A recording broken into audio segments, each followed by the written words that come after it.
नमस्ते। दैनिक उज्ज्वल न्यूज के रिपोर्ट एवं जिला कमेटी ने जनता की मांग पर मुजाहिद आलम रॉकी के नाम पर लगाई मुहर। अंतिम निर्णय असदुद्दीन ओवैसी साहब लेंगे। बिहार शरीफ 9 अक्टूबर ऑल इंडिया मजलिस इत्तेहादुल मुस्लिमीन नालंदा जिला कमेटी के ऐतिहासिक बैठक आज बिहार शरीफ में जोश एकजुटता और संगठनात्मक मजबूती के माहौल में संपन्न हुई। इस बैठक में सर्वसम्मति से यह निर्णय लिया गया कि बिहार सिर्फ विधानसभा क्षेत्र 172 से मुजाहिद आलम और रॉकी को पार्टी का संभावित प्रत्याशी घोषित किया जाए। यह फैसला जनता के प्रबल मैंग कार्यकर्ताओं के सुझाव और प्रदेश के नेतृत्व के मार्गदर्शन में जिला कमेटी द्वारा करे गए सर्व के आधार पर लिया गया है। जिला अध्यक्ष कलीम खान ने कहा, रॉकी भाई ने हमेशा गरीबों, युवाओं और दबकुचले लोगों की आवाज को बुलंद किया है। उनकी ईमानदारी और संघर्षशील स्वभाव ने जनता का दिल जीत लिया। युवा जिला अध्यक्ष आरिफ खान ने कहा, रॉकी भाई पर जनता का अटूट भरोसा है।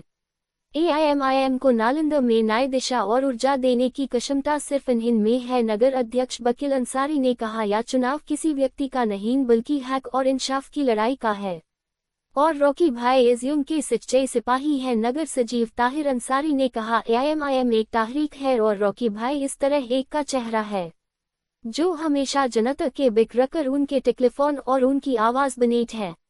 नगर महासचिव यावर खान ने कहा, AIMIM का हर कार्यकर्ता मजलूमन की आवाज और बुलंद करने का जज्बा रखता है और रॉकी भाई यूज जज्बे की पहचान है। मीडिया प्रभारी हफीजा फिरदौसी ने बताया, जिला कमेटी की सर्वसम्मति के सेटिया रिपोर्टेड कमेटी को भेजे दी गई है। अब अंतिम निर्णय पार्टी के अध्यक्ष असदुद्दीन ओवैसी साहब लेंगे। आगे की खबर के लिए बने रहे हमारे न्यूज चैनल दैनिक उज्ज्वल के साथ। जय हिंद। आज के प्रेस वार्ता का उद्देश्य क्या है? आज हमारी पार्टी की ओर से ये प्रेस वार्ता इसलिए रखी गई है कि हमारे जो भावी प्रत्याशी मुजाहिद आलम उर्फ रॉकी साहब, तो हर पार्टी की एक प्रक्रिया होती है। तो प्रदेश कार्यालय से ये आज आदेश आया था मुझे कि एक प्रेस कॉन्फ्रेंस करके आप इनको प्रत्याशी घोषित कर दीजिए। बाकी का काम जो है हमारे बैरिस्टर साहब असदुद्दीन ओवैसी साहब इस काम को 1-2 दिन में अंजाम दे देंगे। फाइनल ये माना जाए कि मोहम्मद इस्लाम रॉकी जो है वो बिहार शरीफ 172 विधानसभा के उम्मीदवार MIM के होंगे। लेकिन हम ये जानना चाहेंगे कि लोग नोटिफिकेशन के लिए इंतज़ार कर रहे होंगे कि नोटिफिकेशन देखना होगा, तो वैसे जो जनता आपके आस लगाए हुए हैं उनको कैसे आप संतुष्ट करेंगे? जनता क्या आस लगाए हुआ है उससे हमें कोई मतलब नहीं है। हमारी पार्टी उसी लोगों को चुनती है जो लोग हमारे साथ बरसों से काम कर रहे हैं और हमारी पार्टी का ये नियम है कि जो कोई भी फ्लाइंग आदमी को टिकट नहीं दिया जाता है, चाहे कोई भी कितने कद्दावर नेता हो। जो आदमी ने काम किया है उसको ही उसका इनाम मिलेगा और ये प्रत्याशी के रूप में बिहार शरीफ 172 से लड़ेंगे।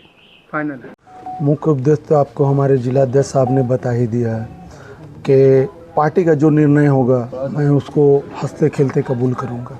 मैं शुरू से अब तक यही बात बोलता आया कि मैं पार्टी का एक सच्चा सिपाही हूं। मैंने कभी अपने आप को प्रत्याशी होने का दावा नहीं किया, ठीक है, लेकिन पार्टी की तरफ से जब मुझे ऑफर दिया गया है और मैंने ये बात पहले ही बोला था कि बिहार शरीफ की जनता ने चाहा और पार्टी के सदर ने चाहा तो मैं इससे इनकार भी नहीं कर सकता हूं। विधानसभा चुनाव लड़ूंगा ही तो लड़ूंगा। तो पार्टी के सदर ने अभी कहा है कि आपका टिकट फाइनल कर दिया जा चुका है, इसमें क्या कुछ सच्चाई है? बहुत खुशी की बात है मेरे लिए। इस विधानसभा से बिहार शरीफ विधानसभा से जनता के बीच में क्या संदेश देना चाहते हैं? जनता के बीच में संदेश यही देना चाहेंगे कि आप लोगों ने 20 साल 25 साल में जो भी कारनामा बिहार शरीफ के अंदर में देखा है, मैं पूरे यकीन के साथ कहता हूं कि हमारी पार्टी का यहाँ जिस दिन भी सत्ता आएगा बिहार शरीफ के अंदर में वो विकास का काम करके दिखाऊंगा जो आज तक कभी किसी ने नहीं सुना होगा। इसलिए मैं खुद ही 24 घंटा पब्लिक सेवा में रहने के बाद आज इस मुकाम पर आया हूं। आप मेरे बारे में आप मेरे मुंह से बोलिएगा तो अपने मुंह से बोल करके मैं मिट्ठू मियाँ नहीं बनना चाहता हूं।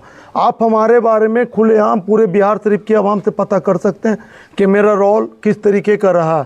कभी भी शहर के अंदर में किसी तरह का मामला आया, चाहे वो गरीब बच्ची के शादी से जुड़ा हुआ मामला आया, सबसे पहले चढ़ बढ़ करके हिस्सा लिया। कभी किसी का रोड पर एक्सीडेंट हो गया, उसको मुआवजा दिलाने में भी सबसे पहले चढ़ बढ़ के हिस्सा लिया। कभी किसी के साथ कोई नाइंसाफ़ी हुई, उसमें चढ़ बढ़ करके पंचायत कर करके उन लोगों का बैठक करके उस चीज़ को सुलह मशवरा करके ख़त्म कराने का काम किया। हर विवाद को हमने कोशिश किया है कि जल्द से जल्द सॉल्व हो। और शहर की विधि व्यवस्था में भी हमने हमेशा प्रशासन का भी सहयोग किया है और आम जनता का भी सहयोग किया है कि ताकि हमारे शहर का विधि व्यवस्था माहौल कभी ख़राब ना हो। हम लोगों के बीच में आपसी जो बना हुआ भाईचारा है, जिसको हम लोग बिहार शरीफ के अंदर में गंगा जमुना तहजीब के नाम से हम लोग जाने जाते हैं, पूरी दुनिया में गंगा जमुना तहजीब के नाम से जाने जाते हैं। यहाँ पर हमारे औलिया हज़रत मखदूम शेख सरफुद्दीन शाह याया मलेरी रहमतुल्लाह अलैह का आस्थाना भी है और बगल में ही हमारे बाबा मनीराम अखाड़ा भी है। तो हम लोगों का संबंध यहाँ भाईचारे का बहुत ज़माने से रहा।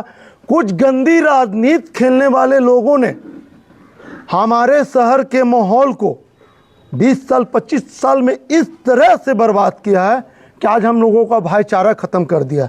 बस इसी भाईचारे को मैं जोड़कर एक नई दिशा में नई युवा जोश के साथ बिहार शरीफ का विकास करने का काम करूँगा।